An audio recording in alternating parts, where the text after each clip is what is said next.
इस समास का प्रथम पद अव्यय होता है, यही पद प्रधान पद का कार्य करता है। पर्ण से बनने वाली कुटी, ये दो उदाहरण इसके नहीं है ये वाले। एक नजर में समास के भेद इस तरह से देख सकते हैं।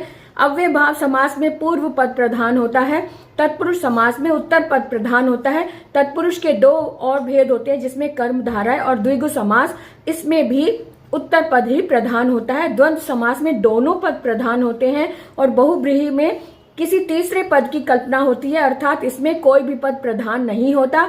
एक नजर में हम इस तरह से देख सकते हैं। अब हम इसके उदाहरण अव्यय भाव समास में जैसे ऊपर देखा था कि इसमें पूर्व पद प्रधान होता है।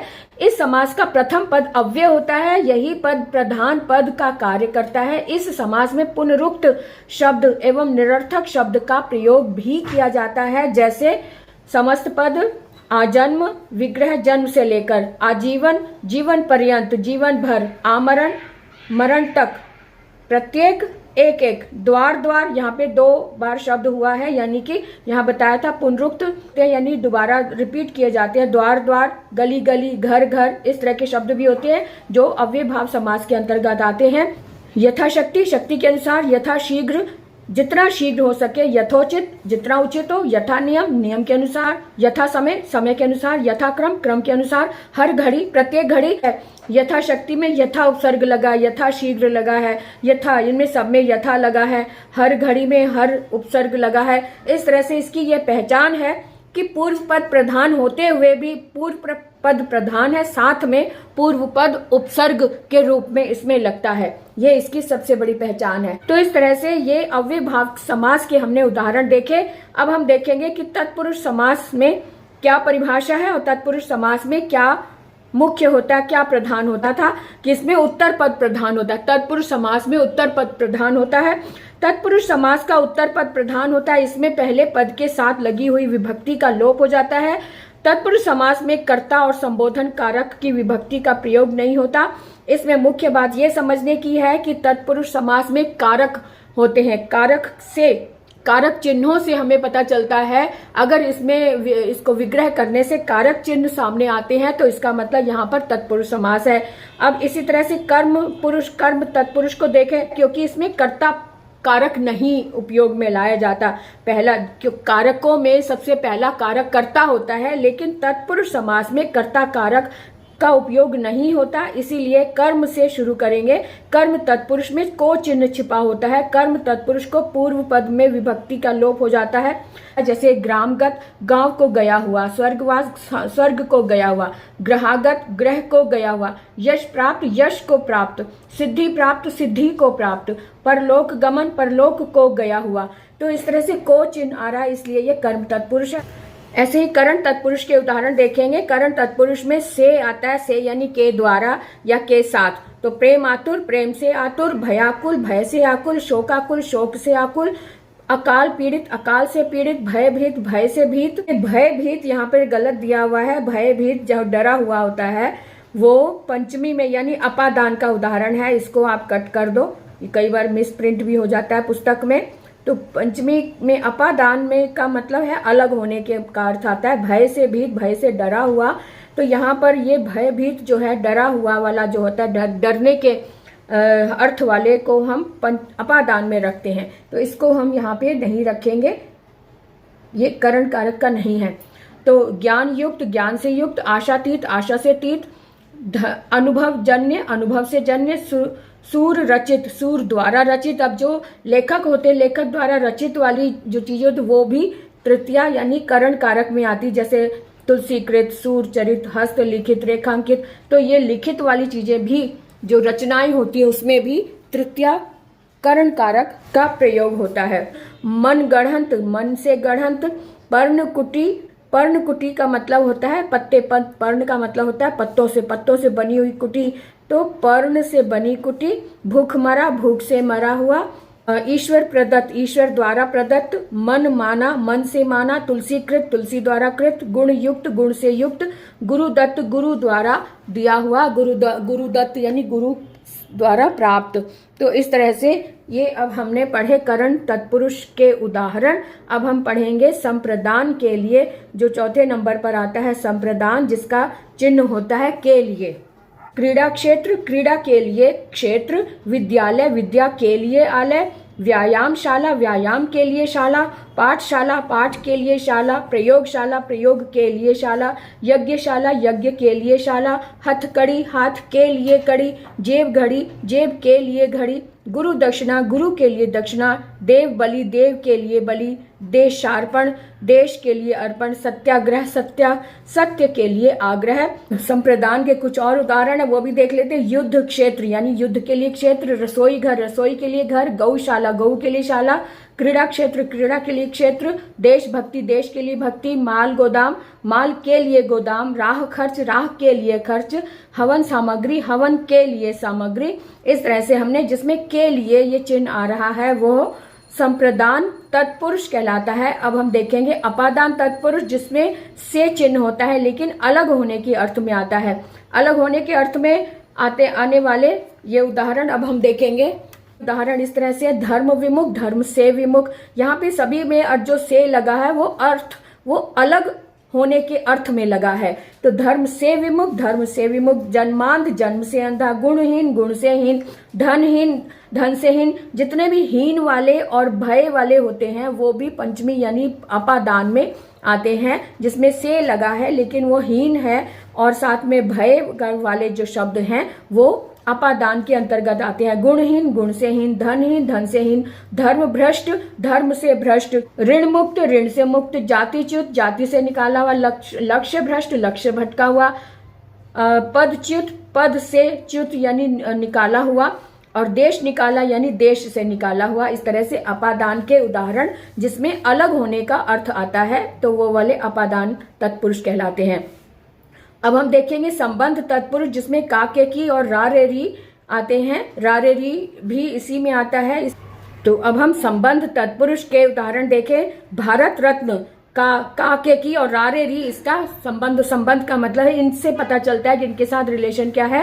भारत रत्न, भारत का रत्न, सेना नायक, सेना का नायक, राजपुरुष, राज का पुरुष, पूंजीपति, पूंजी का पति, गृह स्वामी, ग्रह का स्वामी, उद्योगपति, उद्योगपति, प्रजापति, प्रजा का पति, गंगा तट, गंगा का तट, अछूतोद्धार, अछूत का उद्धार, अमृत धारा, अमृत की धारा, देशवासी, देश का वासी, प्रेम सागर, प्रेम का सागर, भातृ स्नेह, भातृ का स्नेह, राजमाता, राज की माता, राजभक्ति, राज की भक्ति, राजभक्ति, राजा की भक्ति, राजकुमार, राजा का कुमार, लोकसभा, लोक की सभा, स्वास्थ्य रक्षा, स्वास्थ्य की रक्षा, प्रसंग अनुसार, प्रसंग के अनुसार, जल प्रवाह, जल का प्रवाह, घुड़ दौड़, घोड़ों की दौड़, देव मूर्ति, देव की मूर्ति, दिनचर्या, दिन की चर्या। करण तत्पुरुष जिसमें चिन्ह होता है में पर। इसके उदाहरण इस तरह से घुड़सवार, घोड़ों पर सवार, आप बीती, आप पर बीती, आत्मविश्वास, आत्म पर विश्वास, युद्ध वीर, युद्ध में वीर, रण कौशल, रण में कौशल, कला निपुण, कला में निपुण, कार्य कुशल, कार्य में कुशल, कुल श्रेष्ठ, कुल में श्रेष्ठ,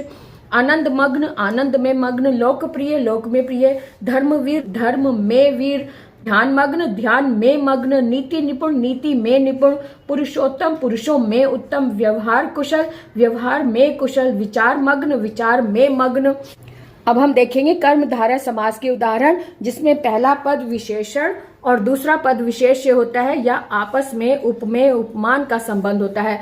उपमेय उपमान के शब्दों को तो बच्चे नहीं समझ पाते, ये समझ लेते हैं कि विशेषण और विशेष्य, पहला पद विशेषण और दूसरा पद विशेष्य होता है, वहां पर कर्मधारय होता है। इसके उदाहरण देखें विशेषण और विशेष्य के अकॉर्डिंग कैसे देखेंगे हम।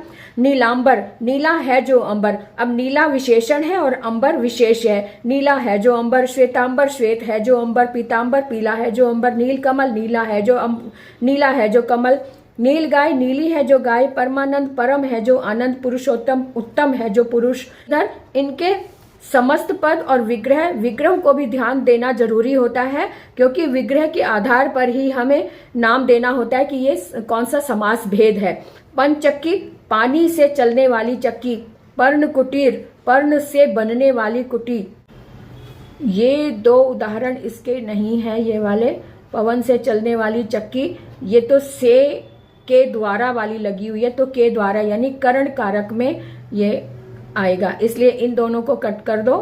यहां से ले काली मिर्च, काली है जो मिर्च, प्रधान अध्यापक, प्रधान है जो अध्यापक, का पुरुष, कायर है जो पुरुष, दुरात्मा, बुरी है जो आत्मा, दुष्चरित्र, बुरा है जो चरित्र। इस तरह से हमने कर्मधारय के उदाहरण देखे। कर्मधारय के ये और उदाहरण है जिसमें के समान लगा होता। अभी हमने ऊपर जो देखा था उसमें है जो लगा हुआ, यहाँ पे के समान। कमल नयन, कमल के समान नयन। घन श्याम, घन के समान श्याम। मृग नयन, मृग के समान नयन। चरण कमल, कमल रूपी चरण। मृग लोचन, मृग के समान लोचन। वचनामृत, वचन रूपी अमृत। स्त्री रत्न, स्त्री रूपी रत्न। अब यहाँ पे देखो रूपी वाले भी आ गए हैं, जो कि जिसे हम रूपक अलंकार के अंतर्गत भी इन उदाहरण को रख सकते हैं। स्त्री रत्न यानी स्त्री रूपी रत्न, या के समान रूपी का मतलब के समान भी होता है। क्रोधाग्नि, क्रोध रूपी अग्नि। ग्रंथ रत्न, ग्रंथ रूपी रत्न। प्राण प्रिय, प्राणों के समान प्रिय। नर सिंह, नर रूपी सिंह। और देह लता यानी देह रूपी लता। तो ये उदाहरण हमने देखे के समान वाले भी और हैजो वाले भी और रूपी वाले भी, इन सबको हम कर्मधारय के अंतर्गत रखते हैं। अब हम देखेंगे द्विगु समास के उदाहरण किस तरह से हो सकते हैं। द्विगु समास जिसमें कि संख्या वाले गुण होते हैं, जिसमें पहला पद संख्यावाची विशेषण होता है, इसीलिए इसे हम द्विगु समास के अंतर्गत रखेंगे। तो द्विगु समास में संख्या वाले गुण होते हैं। जिसका प्रथम पद संख्यावाची हो वह समास द्विगु समास कहलाता है। जैसे द्विगु, द्विगु यानी दो गायों का समूह। दो राहों का समाहार। इसमें यहाँ पर समूह लगता है या फिर समाहार भी, समूह भी लग जाता है, समाहार भी लग जाता है, जिनमें दोनों का अर्थ ही समूह से ही है। दो राहों का समाहार। दो पहरों का समाहार। त्रिवेणी, तीन वेणियों का समूह। त्रिफला, तीन फलों का समूह। त्रिभुवन, तीन भुवनों का समूह। चौमासा, चार मासों का समूह।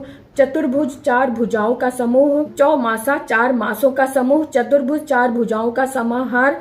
चतुर्भुज, चार मुखों का समाहार। चौराहा, चार राहों का समाहार। इसी तरह से आगे पंचवटी, पांच वटों का समूह। पंच तत्व, पांच तत्वों का समाहार। पंजाब, पांच आबों का समूह। आब पानी को बोलते हैं, जलाशय को बोलते हैं। तो पांच आबों का समूह यानी पांच नदियों का समूह। सप्ताह, सात दिनों का समाहार। सप्तऋषि, सात ऋषियों का समूह। अठन्नी, आठ आनों का समूह। नवरत्न, नवरत्नों का समूह। 700 दोहों का समूह। नवग्रह, नवग्रहों का समाहार। नवनिधि, नवनिधियों का समाहार। द्वंद्व समास वो होता है जिसमें दोनों पद प्रधान होते हैं। इन पदों को जोड़ने पर एवं, तथा, और, ये, या, अथवा ऐसे योजक चिन्ह योजक लग जाते हैं, यानी इनको संयोजक बोलते हैं, जो दो शब्दों को एक कर देते हैं। जैसे माता पिता, माता और पिता। अच्छा बुरा, अच्छा और बुरा। लाभ हानि, लाभ और हानि। ऊंच नीच, इनमें और के स्थान पर या भी लग सकता है, अथवा भी लग सकता है, और एवं भी लग सकता है। इनको जोड़ने वाले शब्द हैं ये। तो माता या पिता, माता और पिता, माता अथवा पिता, इस तरह से ये शब्द भी लग जाते हैं। ऊंच नीच और नीच।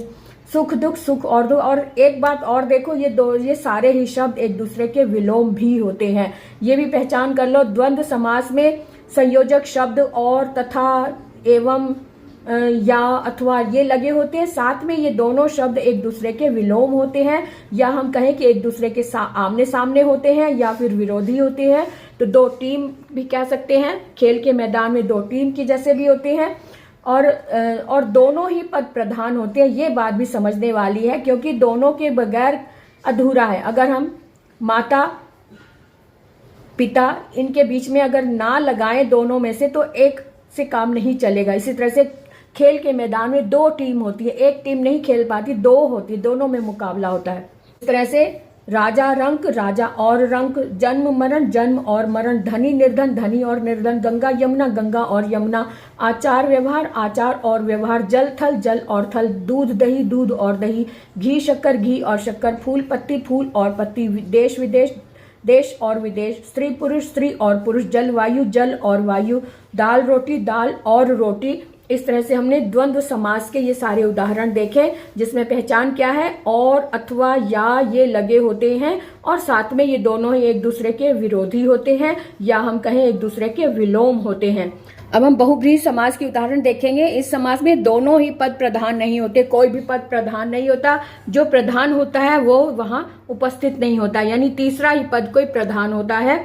तो कैसे होता है ये देखिए। इसमें विग्रह के आधार पर इसको बहुब्रीहि का नाम दिया जाता है, क्योंकि ये वाले उदाहरण कर्मधारय के भी उदाहरण बन सकते हैं।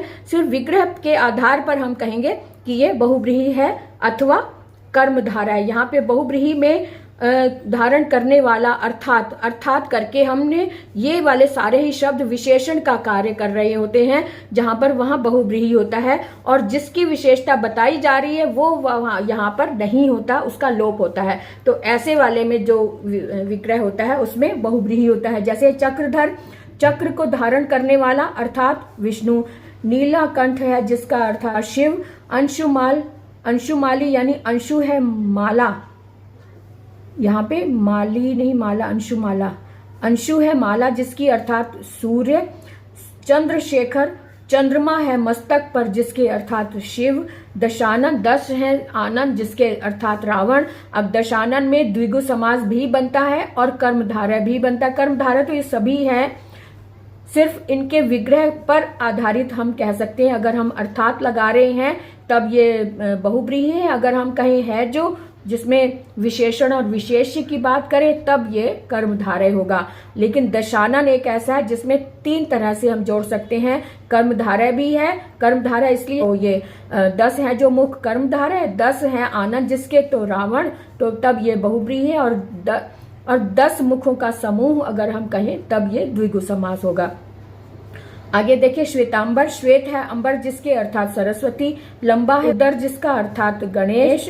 गिरिधर, गिरि को धारण करने वाला अर्थात कृष्ण। त्रिनेत्र, 3 नेत्र हैं जिसके अर्थात शिव। त्रिलोचन, 3 नेत्र हैं जिसके अर्थात शिव। षडानन, 6 मुख हैं जिसके अर्थात कार्तिकेय। मृगनयनी, मृग के समान नेत्र हैं जिसके अर्थात स्त्री विशेष। अब यहाँ पे मृग के समान नेत्र अगर इतना ही रखें तब तो ये कर्मधारय होगा, और अगर हम जिसके लगाकर कहें स्त्री विशेष तब ये बहुव्रीहि हो जाता है। इसलिए ऐसे उदाहरणों को विशेष रूप से ध्यान दें।